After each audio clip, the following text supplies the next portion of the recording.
My topic is my favorite pre-Socratic fragment. In recent years, I've become increasingly interested in the philosophers who lived in ancient Greece in the 6th and early and 5th centuries BC. They're called pre-Socratics because they lived slightly earlier than and overlapping with the life of Socrates. We don't know in many cases what actually they wrote, but we can be pretty sure that whatever they wrote has long since disintegrated into dust. 2,500 years is longer than any book has lasted. Even so, we know about these ideas only from the quotations of their writings by later authors. Sometimes paraphrases, sometimes direct quotes, sometimes just statements about what it was that these philosophers maintained. So here's one fragment. It's actually a rather amazing one. It was assembled in 1992 based on some remains that were part of a funereal crown that were found in Upper Egypt, in Panopolis, at the beginning of the 20th century.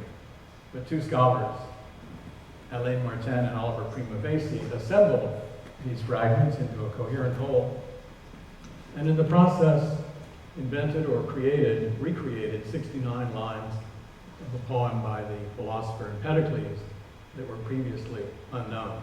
Pretty exciting stuff. Here's another kind of fragment.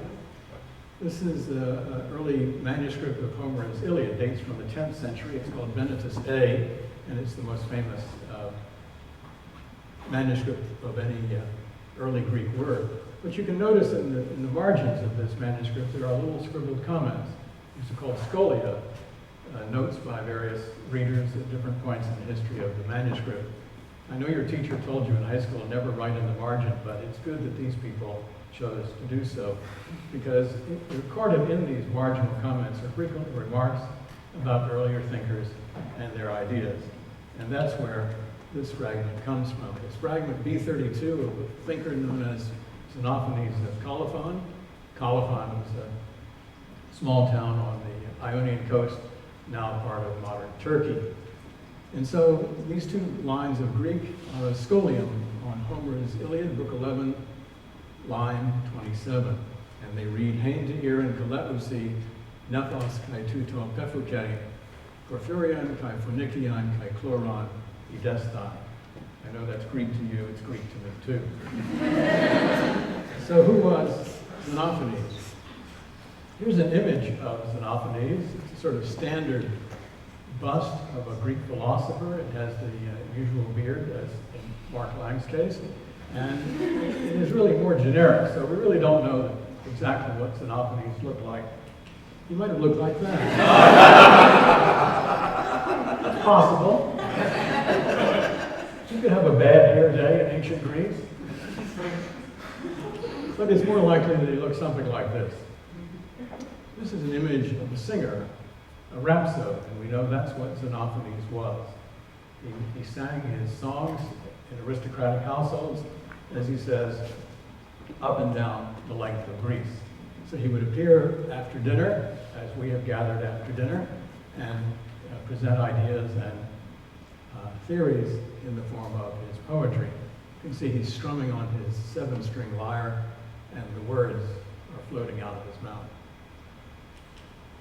Here's the kind of occasion at which Xenophanes would have performed his works. It's an ancient Greek symposium, which means literally group drinking or drinking with wine. Sometimes, as Plato tells us, they sent away the flute girls and simply decided to talk about virtue. And it's those kinds of occasions that we can imagine Xenophanes appeared and presented his own ideas. This looks very much like today's philosophy department. It hasn't really changed all that much. More food girls. And as you can see, we still have food and drink on nearby tables. So it's pretty much the same thing. So here's the fragment again in English letters. Hein to Iran kaleusi, nephos kai tuton pephuke, porphyrion kai phonicion kai chloron idestai. Translated now as, and she whom they call Iris. This also is by nature a cloud, purple, crimson, and green-yellow to look at. Who or what was Iris? That's an iris. but it's unlikely to be mistaken for a cloud. So that's not promising. There's another kind of iris, but that too seems unrelated to clouds. Here's what the Greek post office thinks that iris looked like. You can see in the upper right-hand corner, a kind of angelic figure delivering the mail. Maybe that's what they're resorting to these days. Here's a picture of iris from the 18th century with a kind of blue halo effect. Here's a more colorful iris from the 19th century. And here's an extremely colorful iris from recent years. So the evidence is beginning to pile up. Iris was the rainbow. Nice double-edged, double-ribbon rainbow. We also know about who Iris was from Homer's Iliad and other ancient works. On 2 occasions, Homer speaks of Iris. In this passage, the first one from Homer's Iliad, Book 11, is actually the passage on which the scholium was written. So in Homer, and toward the opening of the throat of the corselet, there were rearing up 3 serpents of cobalt on either side, like rainbows, irisin, which the son of Kronos, Zeus, has marked upon the clouds to be a portent to men. So spoke Zeus, and storm-footed Iris hastened to bear his message. Midway between Samos and rugged Imbros, she leapt into the dark sea, and the waters sounded loud above her. So for Homer, Iris, the rainbow, was a divine messenger, a sign, actually a warning, bad news sent by Zeus to mortals. But what did Xenophanes mean when he said that she whom they call Iris, this also is a cloud? One possibility that he thought that Iris had a dual nature. She was both a rainbow and a goddess. That's option A. Or option B, that Iris was not a divine messenger, but another one of the many things that are clouds. And I think there are 2 reasons for choosing the first option. First of all, when you look at the couplet, you can see that it's full of contrast. She whom, feminine pronoun, contrasts with this, a neuter, demonstrative pronoun. Iris is something which they call, as opposed to something which it is by nature. And finally, Iris is a proper noun, as opposed to a physical object. So the 2 lines of verse are full of conflicts, full of contrasts. And it seems natural to read this as a statement that Iris, whom they call rainbow, is not really a rainbow, but after all, a cloud. The second reason is that Xenophanes identified many other celestial phenomena as clouds. And we know this because there's this ancient writer from the 3rd century named Aetius, who wrote down, as best he knew them, the opinions of earlier thinkers. And he says that Xenophanes says that all things of this sort, comets, shooting stars, meteors, are either groups or movements of clouds. Xenophanes says that the sun consists of burning clouds, which is sort of what it looks like there. He says that flashes of lightning come about through the shining of the clouds because of movement. He says that the stars come into being from the clouds, a writer known as Pseudo-Plutarch. He even says that the moon is compressed cloud, which seems far-fetched until you notice during the daytime, when you see the moon in the daytime, it's very much the same color as clouds. Just think of it as being compressed clouds. And Xenophanes says that the sorts of fires that appear on ships, and some call the Dioscuri, which we know today as the electrical phenomenon, St. Elmo's fire, that those also are clouds glimmering in virtue of the sort of motion that they have. We even have what might be called Xenophanes' call it grandly unified cloud theory, in which various things are related to each other. Xenophanes says that when moisture is drawn up from the sea, the sweet portion, separating because of its fineness and turning into mist, combines into clouds, and trickles down the drops of rain due to compression and vaporizes into wind. So Xenophanes anticipated this modern idea of the water or hydrological cycle. And I think there are 2 possible reasons why he might have been so interested in clouds and appealed to that as his explanatory device. First of all, clouds can be converted into other states, from wind and air to mist to rain to snow and ice, so from a gaseous to a liquid to a solid state, so it easily takes on different forms. Clouds are also located at different heights, ranging from the surface of the earth in the form of mists that rise from the surface of the water, rising up to the heavens to quite extreme heights. So it was a natural choice. So when Xenophanes said that she whom they call Iris, this also is by nature a cloud, what he meant apparently was that the striking natural phenomenon that Homer and many others regarded as a warning from the gods was in reality just a material substance, a cloud with its own specific nature, just like many other natural phenomena that could be linked with clouds of various kinds. One last point about grammar. Like English, the Greek language has both an active and a passive voice. For example, active voice, he stops; passive, he is stopped. But ancient Greek also had a third or middle voice, he stops himself or he stops for himself. So when Xenophanes chose the middle form idesthai to state that Iris was by nature a cloud, etc., idesthai, what he was saying was that Iris is by nature a cloud, purple, crimson, and green yellow, there to see for oneself.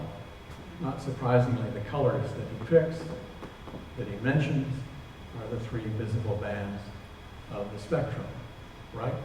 Roy G. Biv, red, orange, green, yellow, blue, indigo, violet. So it's a reference to the phenomenon which is available for our inspection.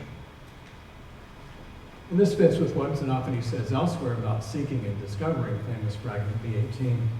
Not from the beginning did the gods reveal all things to mortals, but as they see, in time they discover the better.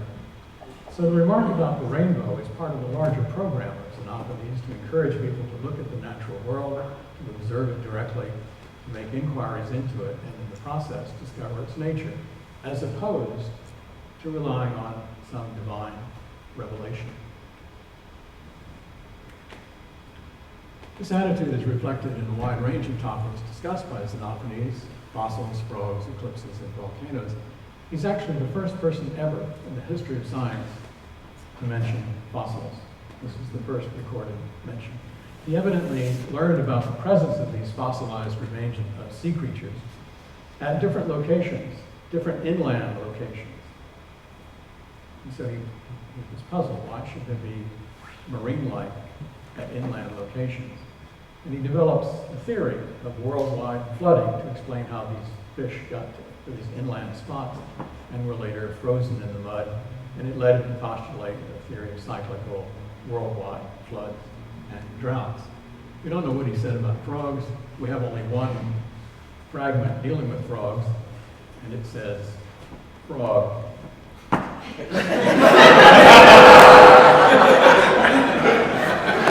Whether he liked frogs, whether he couldn't stand frogs, we don't know.